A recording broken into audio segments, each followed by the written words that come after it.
Once upon a time, in a small village at the edge of a great forest, lived a brother and sister named Hansel and Gretel. They were very poor, but they had each other, and that made them happy. The camera shows a modest cottage interior with Hansel and Gretel's family struggling to find food.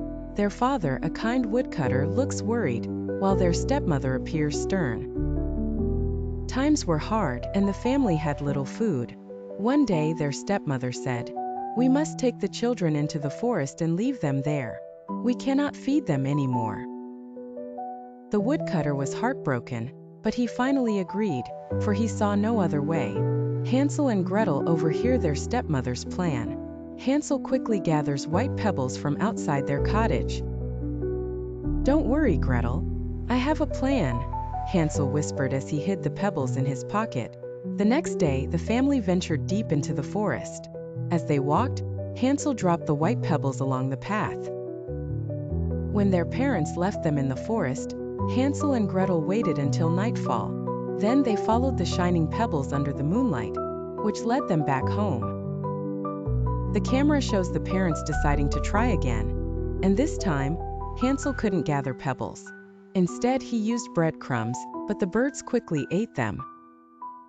The next morning, Hansel and Gretel found themselves deep in the forest with no way back. They wandered until they found a magical house made entirely of candy and sweets. The camera zooms in on the colorful candy house, showing Hansel and Gretel in awe as they begin to eat the sweets. Suddenly, the door creaks open, revealing a kind-looking old woman. "Come inside, my dears, and I will give you more to eat," she said. But little did they know, the old woman was a wicked witch who wanted to trap them. She locked Hansel in a cage and made Gretel do all the housework.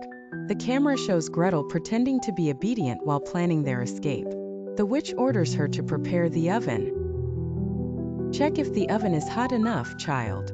Gretel pretends not to know how to check the oven. "Please show me how." The witch, growing impatient, bends down to check the oven herself. Quick as a flash, Gretel pushes her into the oven and slams the door shut. Freeing Hansel from the cage, the siblings explore the witch's house, finding treasure and food. They fill their pockets and bags with treasures and navigated their way back home. The camera shows their reunited family, happy and no longer worried about food. Hansel and Gretel shared their adventure and treasures, and they all lived happily ever after, never going hungry again.